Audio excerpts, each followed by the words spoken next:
अचरज कुदरत तेरी बिस्मा, कुदरत तेरी बिस्मा, कुदरत तेरी बिस्मा, कुदरत तेरी बिस्मा। बहुत ही पुरातन जुगाजुग पुरानी झील है, ना तो आज तक डूंघाई का पता लगा है, ना ही ये पता है कि कदों की बनी है। उस झील में पहले मैदान था कहा जाता है। उस मैदान के बीच में जो है आग जला करके कढ़ाई में जो है तेल डाल करके गुरु पद्मसंभव को जिंदा ही जलाने का कोशिश किया। 1701 ਦੀ ਵਿਸਾਖੀ ਨੂੰ ਪਹਾੜੀ ਰਾਜਿਆਂ ਦੇ ਸੱਦੇ ਤੇ ਗੁਰੂ ਸਾਹਿਬ ਇਸ ਸਥਾਨ ਤੇ ਆਏ ਸੀਗੇ।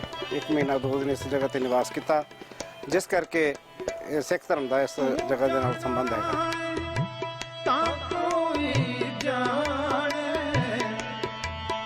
ਤਿੰਨਾਂ ਧਰਮਾਂ ਦਾ ਸਾਂਝਾ ਸਥਾਨ ਹੈ, ਹਿੰਦੂ ਧਰਮ ਦਾ, ਬੁੱਧ ਧਰਮ ਦਾ ਤੇ ਸਿੱਖ ਧਰਮ ਦਾ। लाहौल है, स्पीति है, किन्नौर है, भूटान है, सिक्किम के लोग हैं। अगर वो बोध गया जाने के बाद रिवार्सल में ना पहुँचे ना, उन्हें सुकून नहीं मिलता है। रिवार्सल हमें ज़रूर जाना है। रिवार्सल का तीर्थ जिसने नहीं नहाया उस तक वो संपूर्ण नहीं होता।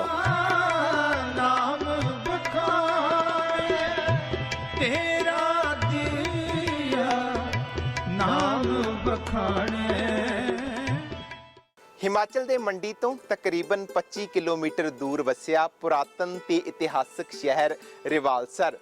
ਇਸ ਸ਼ਹਿਰ ਨੂੰ ਤਰਵੈਣੀ ਦੇ ਨਾਮ ਦੇ ਨਾਲ ਵੀ ਜਾਣਿਆ ਜਾਂਦਾ ਹੈ। ਰਿਵਾਲਸਰ ਦੇ ਵਿੱਚ ਅੱਜ ਵੀ ਸਦੀਆਂ ਪੁਰਾਣੀ ਉਹ ਇਤਿਹਾਸਕ ਤੇ ਪੁਰਾਤਨ ਝੀਲ ਮੌਜੂਦ ਹੈ, ਜਿਸ ਦੀਆਂ ਤਿੰਨੇ ਦਿਸ਼ਾਵਾਂ ਦੇ ਵਿੱਚ ਵੱਖ-ਵੱਖ ਧਰਮਾਂ ਦੇ ਮਹਾਨ ਇਤਿਹਾਸਕ ਤੇ ਪੁਰਾਤਨ ਸਥਾਨ ਜਿਹੜੇ ਉਹ ਮੌਜੂਦ ਹਨ। ਵਿਰਾਸਤਨਾਮਾ 'ਚ ਅੱਜ ਤੁਹਾਨੂੰ ਸੈਰ ਕਰਾਵਾਂਗੇ ਇਤਿਹਾਸਕ ਸ਼ਹਿਰ ਰਿਵਾਲਸਰ ਦੀ।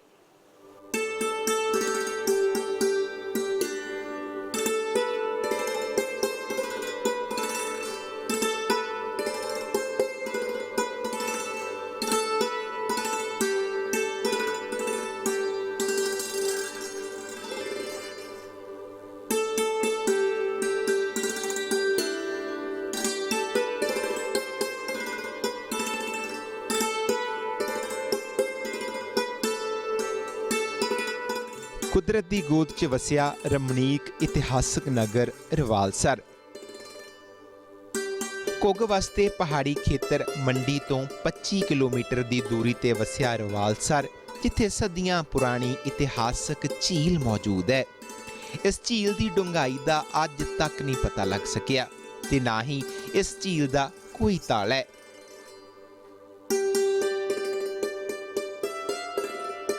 ਇਸ ਝੀਲ ਦੇ ਤਿੰਨਾਂ ਕਿਨਾਰਿਆਂ ਤੇ ਵੱਖ-ਵੱਖ ਧਰਮਾਂ ਦੇ ਬਹੁਤ ਹੀ ਇਤਿਹਾਸਕ ਤੇ ਸਦੀਆਂ ਪੁਰਾਣੇ ਅਸਥਾਨ ਮੌਜੂਦ ਹਨ, ਜਿਸ ਕਰਕੇ ਇਸ ਜਗ੍ਹਾ ਨੂੰ ਤਰਵੈਣੀ ਦੇ ਨਾਮ ਨਾਲ ਵੀ ਜਾਣਿਆ ਜਾਂਦਾ ਹੈ।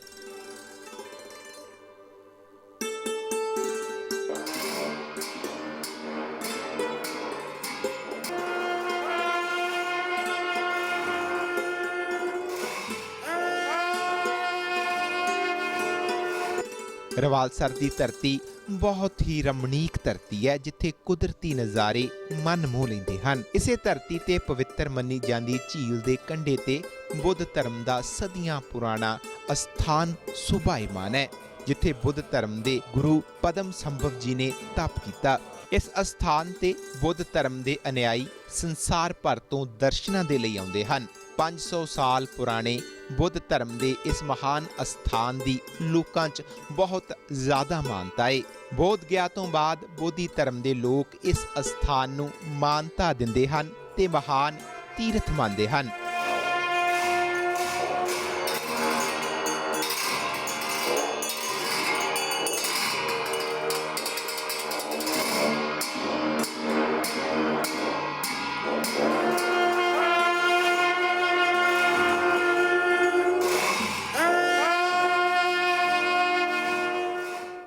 जो हमारे हिमालयन के लोग, चाहे तिब्बत के लोग हों, चाहे हमारे हिमालय जो लद्दाख हैं, लाहौल है, स्पीति है, किन्नौर हैं, भूटान है, सिक्किम के लोग हैं, अगर वो बोध गया जाने के बाद रिवारसल में ना पहुँचे ना, उन्हें सुकून नहीं मिलता है। रिवारसल हमें ज़रूर जाना है, क्योंकि जो पहाड़ी क्षेत्रों में जितना भी बौद्ध धर्म जो फैला हुआ है वो डायरेक्ट वहाँ भगवान बुद्ध से परंपरागत नहीं है, ये आचार्य गुरु पद्मसंभव जी से परंपरागत है। ਇਸ ਧਾਰਮਿਕ ਅਸਥਾਨ ਤੇ ਸੈਲਾਨੀਆਂ ਦੇ ਨਾਲ-ਨਾਲ ਯਾਤਰੂ ਵੀ ਦਰਸ਼ਨਾਂ ਦੇ ਲਈ ਆਉਂਦੇ ਹਨ ਤੇ ਇੱਥੇ ਬੁੱਧ ਧਰਮ ਦੇ ਗੁਰੂ ਪਦਮ ਸੰਭਵ ਜੀ ਦੀ ਵਿਸ਼ਾਲ ਮੂਰਤੀ ਦੂਰ-ਦੂਰ ਤੋਂ ਖਿੱਚ ਦਾ ਕੇਂਦਰ ਬਣਦੀ ਹੈ, ਜਿਸ ਦਾ ਇਤਿਹਾਸ ਵੀ ਮਨ ਮੋਹ ਲੈਣ ਵਾਲਾ ਹੈ। ये जो है तीर्थ स्थल जो है बौद्धों की दृष्टि से गुरु पद्म संभव जी, वहाँ बहुत बड़ा मूर्ति है ना, पार देखिए, गुरु पद्म संभव जी का तपोस्थली है।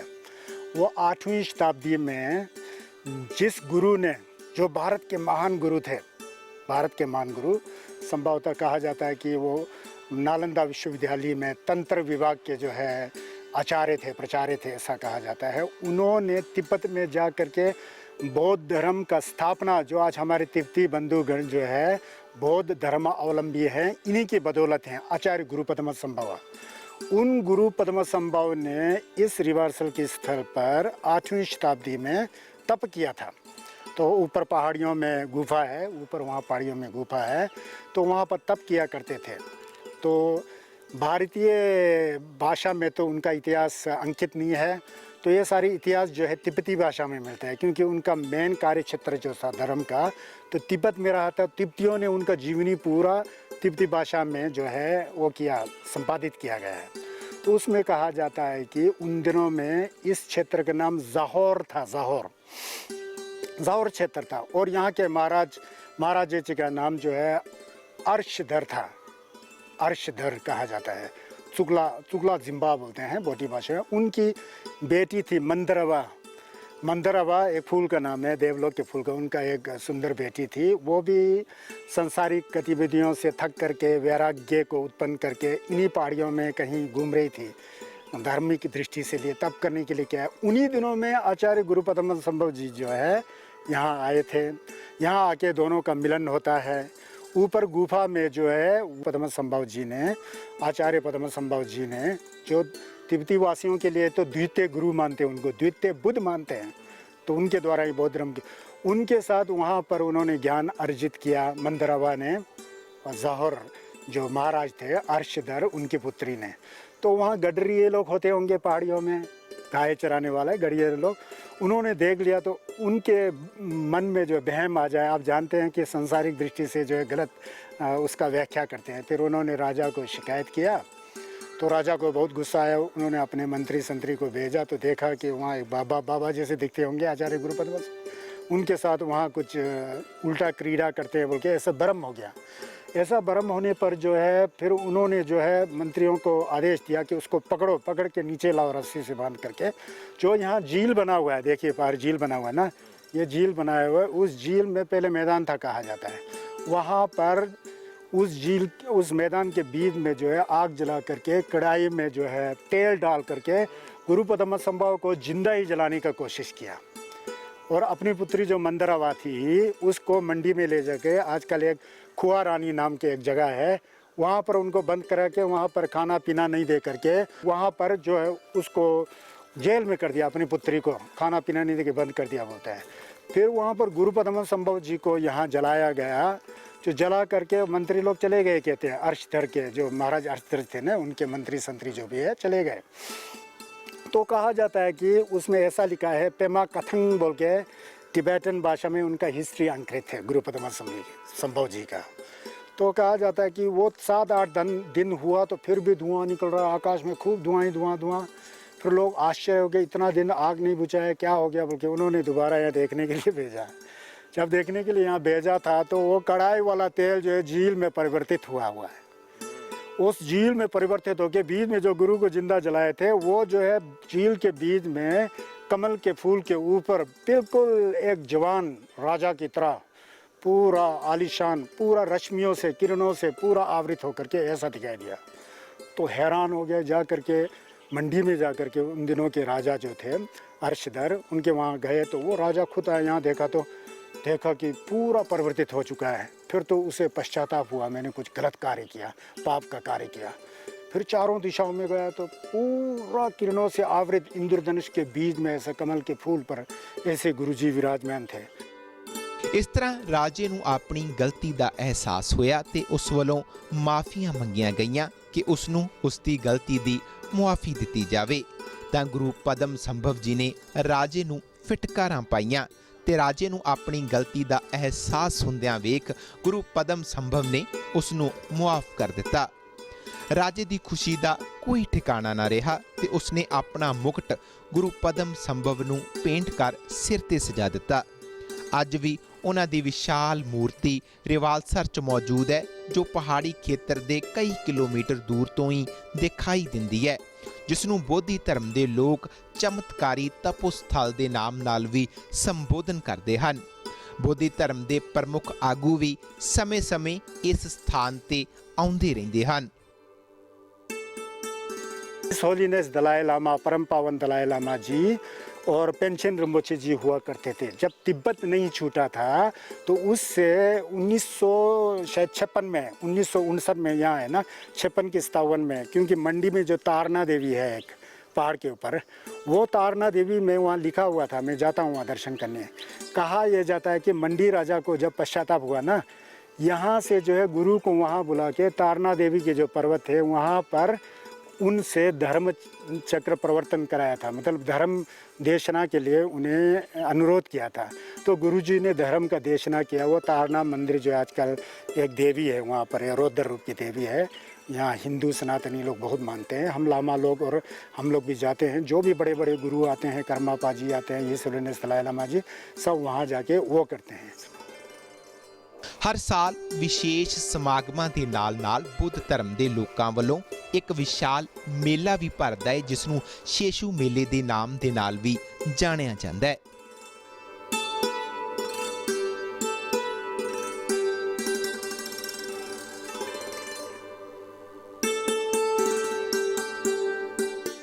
ਸਿੱਖ ਇਤਿਹਾਸ ਦੇ ਵਿੱਚ ਰਿਵਾਲਸਰ ਦਾ ਵਿਸ਼ੇਸ਼ ਜ਼ਿਕਰ ਆਉਂਦਾ ਹੈ। ਇਹ ਉਹ ਮੁਕੱਦਸ ਧਰਤੀ ਸੀ ਜਿੱਥੇ ਦਸਮ ਪਾਤਸ਼ਾਹ ਸਾਹਿਬ ਸ੍ਰੀ ਗੁਰੂ ਗੋਬਿੰਦ ਸਿੰਘ ਮਹਾਰਾਜ ਤੇ 22 ਧਾਰ ਦੇ ਰਾਜਿਆਂ ਦੀ ਮੀਟਿੰਗ ਹੋਈ ਸੀ।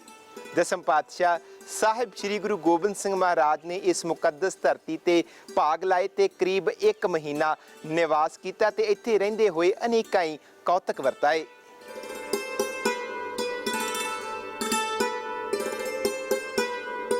ਸਿਕੰਦ ਪੁਰਾਣ ਦੇ ਅਨੁਸਾਰ ਰਿਵਾਲਸਰ ਵਾਲੀ ਜਗ੍ਹਾ ਦਾ ਨਾਮ ਹਰੀਦੇਸ਼ਵਰ ਰੱਖਿਆ ਗਿਆ, ਪਰ ਰਿਵਾਲਸਰ ਸਾਹਿਬ ਦਸਮ ਪਾਤਸ਼ਾਹ ਦੇ ਆਉਣ ਤੋਂ ਬਾਅਦ ਪ੍ਰਸਿੱਧ ਹੋਇਆ। ਪੁਰਾਤਨ ਝੀਲ ਦੇ ਕੰਢੇ ਤੇ ਬਹੁਤ ਹੀ ਉਚਾਈ ਤੇ ਸਥਿਤ ਸਿੱਖ ਧਰਮ ਨਾਲ ਸੰਬੰਧਿਤ ਇਹ ਉਹ ਮਹਾਨ ਇਤਿਹਾਸਕ ਅਸਥਾਨ ਹੈ ਜਿੱਥੇ ਦਸਮ ਪਾਤਸ਼ਾਹ ਸਾਹਿਬ ਸ੍ਰੀ ਗੁਰੂ ਗੋਬਿੰਦ ਸਿੰਘ ਮਹਾਰਾਜ ਜੀ ਦੀ 22 ਧਾਰ ਦੇ ਰਾਜਿਆਂ ਦੇ ਨਾਲ ਮੀਟਿੰਗ ਹੋਈ ਸੀ ਤੇ ਗੁਰੂ ਸਾਹਿਬ ਆਪ ਵੀ ਇਸ ਅਸਥਾਨ ਤੇ ਕਰੀਬ 1 ਮਹੀਨੇ ਤੋਂ ਜ਼ਿਆਦਾ ਰੁਕੇ ਸਨ।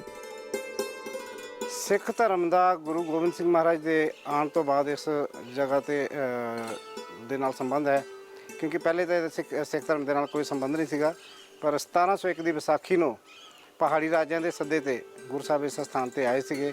1 ਮਹੀਨਾ 2 ਦਿਨ ਇਸ ਜਗ੍ਹਾ ਤੇ ਨਿਵਾਸ ਕੀਤਾ, ਜਿਸ ਕਰਕੇ ਸਿੱਖ ਧਰਮ ਦਾ ਇਸ ਜਗ੍ਹਾ ਦੇ ਨਾਲ ਸੰਬੰਧ ਹੈਗਾ।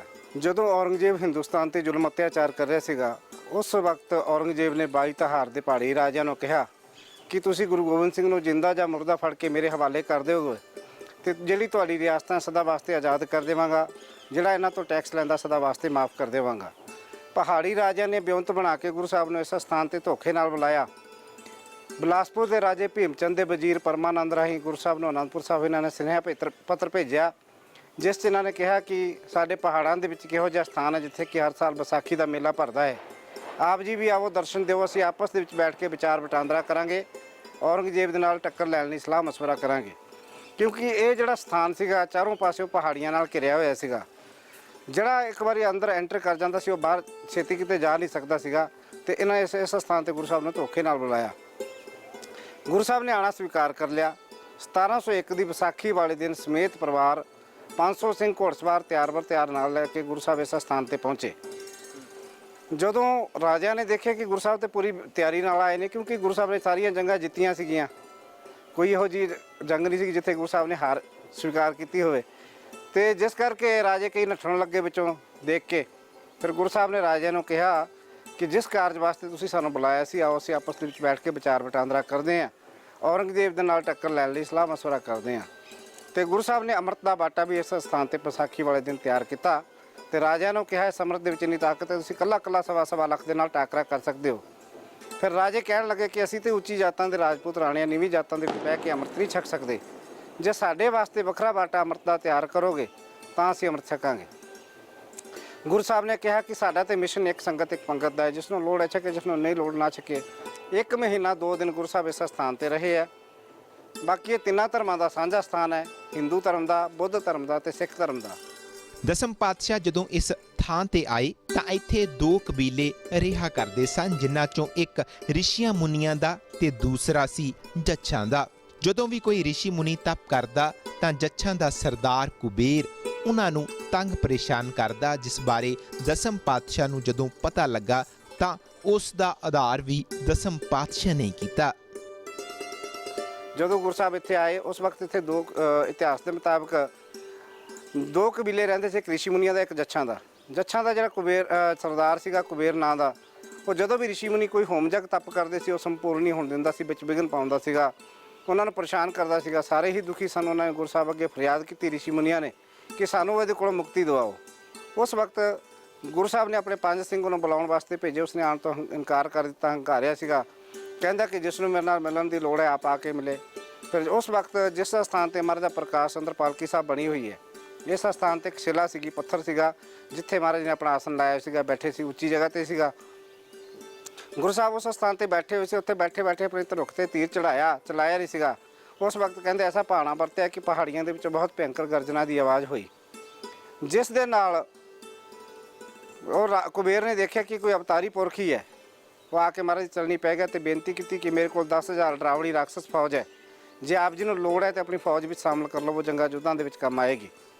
ਫਿਰ ਗੁਰੂ ਸਾਹਿਬ ਨੇ ਕੁਬੇਰ ਨੂੰ ਕਿਹਾ ਕਿ ਤੂੰ ਵੀ ਗੁਪਤ ਰਹਿ, ਆਪਣੀ ਫੌਜ ਨੂੰ ਵੀ ਗੁਪਤ ਰੱਖ, ਭਜਨ ਬੰਦਗੀ ਕਰ, ਜੇ ਸਮਾਂ ਨਹੀਂ ਹੈ, ਜਦੋਂ ਸਮਾਂ ਆਏਗਾ ਤੇਰੀ ਫੌਜ ਕੋਲੋਂ ਜ਼ਰੂਰ ਸੇਵਾ ਲਵਾਂਗੇ, ਪਰ ਕਿਸੇ ਨੂੰ ਸਤਾਉਣਾ ਨਹੀਂ, ਜੇ ਇਸੇ ਸਥਾਨ ਤੇ ਗੁਪਤ ਰਹਿ ਕੇ ਭਜਨ ਬੰਦਗੀ ਕਰੋ। ਰਿਵਾਲ ਇੱਕ ਰਿਸ਼ੀ ਹੋਇਆ ਜਿਹੜਾ ਕਿ ਕਿਸੇ ਵਕਤ ਰਾਜਾ ਹੋਇਆ ਕਰਦਾ ਸੀਗਾ। ਉਹਦਾ ਰਾਜ ਭਾਗ ਜਿਹੜਾ ਉਹਦੇ ਸਰੀਕੇ ਨੇ ਜੰਗ ਯੁੱਧ ਕਰਕੇ ਉਹਦੇ ਕੋਲੋਂ ਖੋਹ ਲਿਆ ਸੀਗਾ। ਜਦੋਂ ਉਹਦਾ ਰਾਜ ਭਾਗ ਖੁੱਸ ਗਿਆ, ਉਹਦੀ ਮਾਤਾ ਦਾ ਨਾਮ ਰੇਵਾ ਸੀਗਾ, ਰੇਵਾ ਦਾ ਪੁੱਤਰ ਰਿਵਾਲ। ਰੇਵਾ ਨੇ ਉਹਨੂੰ ਇਸ ਸਥਾਨ ਤੇ ਭੇਜਿਆ ਕਿ ਉੱਥੇ ਜਾ ਕੇ ਤਪ ਕਰ, ਕਲਯੁੱਗ ਦੇ ਵਿੱਚ ਕੋਈ ਅਵਤਾਰੀ ਪੁਰਖ ਆਏਗਾ ਜਿਹੜਾ ਤੇਰਾ ਉਧਾਰ ਕਰੇਗਾ। ਤੇ ਰਿਵਾਲ ਦਾ ਇੰਨਾ ਤਪ ਹੋ ਗਿਆ ਸੀਗਾ ਕਿ ਉਹ ਇੱਛਾਧਾਰੀ ਸੱਪ ਬਣ ਗਿਆ ਸੀ, ਜੋ ਮਰਜ਼ੀ ਰੂਪ ਧਾਰਨ ਕਰਕੇ ਘੁੰਮਦਾ ਫਿਰਦਾ ਰਹਿੰਦਾ ਸੀਗਾ। ਰਿਵਾਲ ਨੇ ਫਿਰ ਗੁਰੂ ਸਾਹਿਬ ਨੂੰ ਬੇਨਤੀ ਕੀਤੀ ਕਿ ਮੇਰਾ ਵੀ ਉਧਾਰ ਕਰੋ, ਮੇਰੇ ਕੋਲ 96 ਕਰੋੜ ਸੱਪਾਂ ਦੀ ਫੌਜ ਹੈ, ਜੇ ਆਪ ਜੀ ਨੂੰ ਲੋੜ ਹੈ ਤੇ ਆਪਣੀ ਫੌਜ ਵਿੱਚ ਸ਼ਾਮਲ ਕਰ ਲਵੋ। ਗੁਰੂ ਸਾਹਿਬ ਨੇ ਫਿਰ ਰਿਵਾਲ ਦੇ ਨਾਲ ਬਚਨ ਬਲਾਸ ਕੀਤੇ। ਰਿਵਾਲ ਨੂੰ ਵੀ ਇਹੀ ਕਿਹਾ ਕਿ ਤੂੰ ਵੀ ਗੁਪਤ ਰਹਿ, ਆਪਣੀ ਫੌਜ ਨੂੰ ਵੀ ਗੁਪਤ ਰੱਖ, ਭਜਨ ਬੰਦਗੀ ਕਰ, ਅਜੇ ਸਮਾਂ ਨਹੀਂ, ਇਹ ਸਮਾਂ ਆਏਗਾ ਤੇਰੀ ਫੌਜ ਕੋਲੋਂ ਸੇਵਾ ਲਵਾਂਗੇ। ਇੰਨਾ ਘੋਰ ਕਲਯੁਗ ਵਰਤੇਗਾ ਕਿ ਕਿਸੇ ਕਿਸਮ ਦੇ ਕੋਈ ਸਾਕ ਸੰਬੰਧ ਨਹੀਂ ਰਹਿਣਗੇ। ਮੰਦਰਾਂ 'ਚ ਬੈਠ ਕੇ ਪੁਜਾਰੀ ਸ਼ਰਾਬਾਂ ਪੀਣਗੇ, ਮੀਟ ਖਾਣਗੇ, ਘਰ ਘਰ ਕੰਜਰੀ ਨੱਚੇਗੀ। ਉਸ ਵਕਤ ਫਿਰ ਕਲਯੁਗ ਦਾ ਖਾਤਮਾ ਹੋਏਗਾ, ਜਿਸ 'ਚ ਦੱਸਿਆ ਕਿ ਮਾਝਾ ਮਲੀਆ ਦੁਆਬਾ ਦਲੀਆ, ਜਿਹੜਾ ਮਾਝੇ ਦਾ ਇਲਾਕਾ ਉਹ ਮਲੀਆ ਮਲੇਟ ਹੋ ਜਾਏਗਾ, ਉਹਦਾ ਕੁਛ ਨਹੀਂ ਬਚੇਗਾ। ਦੁਆਬਾ ਦਲੀਏ ਵਾਂਗੂ ਦਲ ਫਲ ਹੋ ਜਾਏਗਾ, ਪੀਸਿਆ ਜਾਏਗਾ। ਉਸ ਵਕਤ ਫਿਰ ਰਿਵਾਲਸਰ ਦੀ ਧਰਤੀ ਨੂੰ ਗੁਰੂ ਸਾਹਿਬ ਨੇ ਭਰ ਦਿੱਤਾ। ਰਿਵਾਲ ਨੂੰ ਗੁਰੂ ਸਾਹਿਬ ਨੇ ਕਿਹਾ ਕਿ ਉਸ ਵਕਤ ਜਦੋਂ ਕਲਯੁਗ ਦਾ ਖਾਤਮਾ ਹੋਏਗਾ, ਧਰਤੀ ਦੇ ਵਿੱਚ 9 ਨੇਜੇ ਪਾਣੀ ਆਏਗਾ। ਇੱਕ ਨੇਜਾ 9 ਫੁੱਟ ਦਾ ਹੁੰਦਾ ਹੈ, 81 ਫੁੱਟ ਪਾਣੀ ਧਰਤੀ ਦੇ ਵਿੱਚ ਆਏਗਾ, ਜਿਸ ਨਾਲ ਦੱਸਿਆ ਕਿ ਦੁਨੀਆ ਦਾ ਖਾਤਮਾ ਹੋਏਗਾ। ਜਿਸ 'ਚ ਗੁਰੂ ਸਾਹਿਬ ਨੇ ਦੱਸਿਆ ਕਿ ਰਿਵਾਲਸਰ ਦੀ ਧਰਤੀ ਨੂੰ ਭਰ ਦਿੱਤਾ ਹੈ ਜੀ। 12 ਕੋਹ ਤੇ ਦੀਵਾ ਜਗੇਗਾ, ਜਿਹਦੀ ਲੋ ਤੇ ਕੋਈ ਗੁਰ ਕਾ ਪਿਆਰਾ ਸਿੱਖ ਜਿਹਨੇ ਭਜਨ ਬੰਦਗੀ ਕੀਤੀ ਹੋਏਗੀ, ਉਸੇ ਨੂੰ ਉਸ ਭਿਆਨਕ ਸਮੇਂ ਦਾ ਪਤਾ ਲੱਗੇਗਾ ਜਿਹੜਾ ਬਚੇਗਾ, ਜਿਹਦੇ ਨਾਲ ਕਿ ਅਗਲੀ ਸ੍ਰਿਸ਼ਟੀ ਚੱਲੇਗੀ। ਇਹ ਗੁਰੂ ਸਾਹਿਬ ਦੇ ਰਿਵਾਲ ਦੇ ਨਾਲ ਬਚਨ ਬਲਾਸ ਹੋਏ। ਫਿਰ ਰਿਵਾਲ ਨੂੰ ਗੁਰੂ ਸਾਹਿਬ ਨੇ ਕਿਹਾ ਕਿ ਜਾ ਅਸੀਂ ਤੈਨੂੰ ਇਹੋ ਜਿਹਾ ਰਾਜ ਦੇ ਕੇ ਜਾ ਰਹੇ ਜਿਹੜਾ ਰਹਿੰਦੀ ਦੁਨੀਆ ਤੇਰੇ ਨਾਂ ਤੇ ਰਹੇਗਾ। ਕਿਉਂਕਿ ਰਿਵਾਲ ਦੀ ਜਿਹੜੀ ਭਗਤੀ ਸੀ ਉਹ ਕਿਸੇ ਹੋਰ ਇੱਛਾ ਕਰਕੇ ਨਹੀਂ ਸੀ, ਸਿਰਫ ਰਾਜ ਭਾਗ ਦੀ ਇੱਛਾ ਕਰਕੇ ਉਹਨੇ ਭਗਤੀ ਕੀਤੀ ਸੀਗੀ। ਤੇ ਰਿਵਾਲ ਦੇ ਨਾਂ ਤੇ ਹੀ ਇਸ ਜਗ੍ਹਾ ਦਾ ਨਾਮ ਰਿਵਾਲਸਰ ਪਿਆ। ਇਸ ਅਸਥਾਨ ਦੀ ਸੇਵਾ ਕਾਰ ਸੇਵਾ ਵਾਲੀ ਮਹਾਂਪੁਰਸ਼ ਬਾਬਾ ਲਾਭ ਸਿੰਘ ਜੀ ਕਿਲਾ ਆਨੰਦਗੜ੍ਹ ਸਾਹਿਬ ਵਾਲਿਆਂ ਨੇ ਕਰਵਾਈ। ਸੈਲਾਨੀਆਂ ਦੇ ਨਾਲ ਸ਼ਰਧਾਲੂਆਂ ਦੀ ਵੀ ਇਸ ਅਸਥਾਨ ਤੇ ਆਮਦ ਰਹਿੰਦੀ ਹੈ। ਜਿੰਨੀਆਂ ਵੀ ਸੰਗਤਾਂ ਮਨੀਕਰਨ ਸਾਹਿਬ ਜਾਂਦੀਆਂ ਨੇ, ਉਹਨਾਂ ਚੋਂ ਜ਼ਿਆਦਾਤਰ ਇੱਥੇ ਜ਼ਰੂਰ ਦਰਸ਼ਨ ਕਰਕੇ ਜਾਂਦੀਆਂ ਹਨ ਤੇ ਸੰਗਤ ਦੀ ਆਮਦ ਨੂੰ ਮੁੱਖ ਰੱਖਦਿਆਂ ਹਰ ਪ੍ਰਕਾਰ ਦੀ ਸਹੂਲਤ, ਰਹਾਇਸ਼, ਲੰਗਰ ਦੇ ਪੁਖਤਾ ਪ੍ਰਬੰਧ ਹੁੰਦੇ ਹਨ।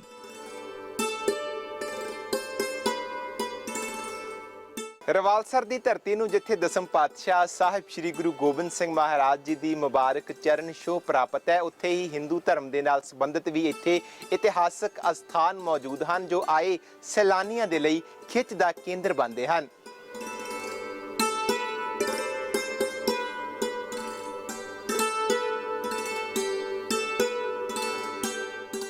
ਕੁਦਰਤ ਦੀ ਗੋਦ 'ਚ ਵਸੇ ਰਵਾਲਸਰ 'ਚ ਪੁਰਾਤਨ ਤੇ ਪ੍ਰਸਿੱਧ ਅਸਥਾਨਾਂ ਦੇ ਵਿੱਚੋਂ ਲੋਮਸ਼ ਰਿਸ਼ੀ ਮੰਦਰ ਵੀ ਜਗਤ ਪ੍ਰਸਿੱਧ ਹੈ। ਇਸ ਨੂੰ ਮਹਾਰਿਸ਼ੀ ਲੋਮਸ਼ ਦੀ ਤਪੋ ਭੂਮੀ ਵੀ ਕਿਹਾ ਜਾਂਦਾ ਹੈ। ਰਵਾਲਸਰ 'ਚ ਭਗਵਾਨ ਕ੍ਰਿਸ਼ਨ, ਭਗਵਾਨ ਸ਼ਿਵ ਤੇ ਲੋਮ ਸ਼੍ਰਿਸ਼ੀ ਦੇ ਮੰਦਿਰ ਨੇ।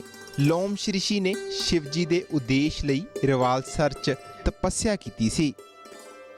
रिवालसर का इतिहास बाबा लोम ऋषि एवं हृदयलेश, जो मेन नाम रिवालसर का जो हमारे शास्त्रों में हृदयलेश है, और इसको हृदयलेश के बाद इसको रिवालसर नाम से जाना जाता है। जैसे कि बाबा लोम ऋषि जी है, इन्होंने यहाँ पर बहुत तपस्या की थी, और तपस्या करने के बाद ये हमारे जैसे भगवान भोलेनाथ जी और पार्वती जी यहाँ पर आए हुए थे, इन्होंने उनको वरदान दिया, और वरदान देने के बाद इन्होंने जितनी तपस्या की वो बहुत तपस्या की। तपस्या करने के बावजूद जैसे हमारी झील है, झील को इसको झीलों का राजा माना जाता है रिवालसर झील को। इसमें हमारे टीले तैरते हैं, और टीले तैरने के बावजूद जैसे लोगों की आस्था है कि आप किसी भी जितने धर्म में आप कहीं बाहर जहाँ भी कोई भी तीर्थ कर लो, उसके बाद रिवालसर का तीर्थ जिसने नहीं नहाया उस तक वो संपूर्ण नहीं होता। और उसी के बाद जैसे किसी को औलाद नहीं होती तो बाबा जी के यहाँ पर माथा टेकने से और स्नान करने के बाद बाबा जी के पास अरदास करने के बाद बच्चों की मतलब जोड़ी मिल जाती है बच्चों की। और इसके बाद इसका इतिहास ये भी है कि जितने भी लोग यहाँ पर आते हैं हमारे, वो बाबा जी को जैसे कुलजा के रूप में भी मानते हैं। ਰਿਵਾਲਸਰ ਝੀਲ 'ਚ 7 ਟਾਪੂ ਨੇ ਤੇ ਇੱਥੇ ਸੁਸ਼ੋਭਿਤ ਸਾਰੇ ਅਸਥਾਨਾਂ ਦੀ ਹੀ ਵਿਸ਼ੇਸ਼ ਮਹੱਤਤਾ ਏ।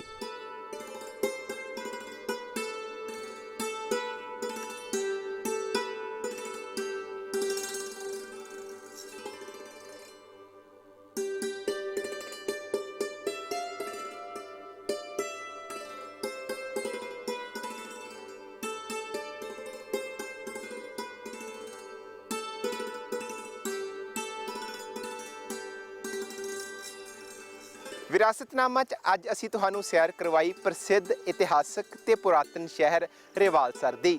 ਅਗਲੀ ਵਾਰ ਨਵੇਂ ਲੋਕਾਂ ਦੇ ਵਿੱਚ ਨਵੀਂ ਥਾਂ ਤੇ ਮੁੜ ਰੂਬਰੂ ਹੋਵਾਂਗੇ। ਉਦੋਂ ਤੱਕ ਮੈਨੂੰ ਪਰਮਜੀਤ ਸਿੰਘ ਨੂੰ ਦਿਓ ਇਜਾਜ਼ਤ। ਜੇਕਰ ਤੁਹਾਡੇ ਜ਼ਿਹਨ ਦੇ ਵਿੱਚ ਕਿਸੇ ਵੀ ਤਰ੍ਹਾਂ ਦਾ ਸਵਾਲ ਹੈ, ਹੇਠ ਲਿਖੀ ਮੇਲ ਤੇ ਸੰਪਰਕ ਕਰ ਸਕਦੇ ਹੋ। ਧੰਨਵਾਦ।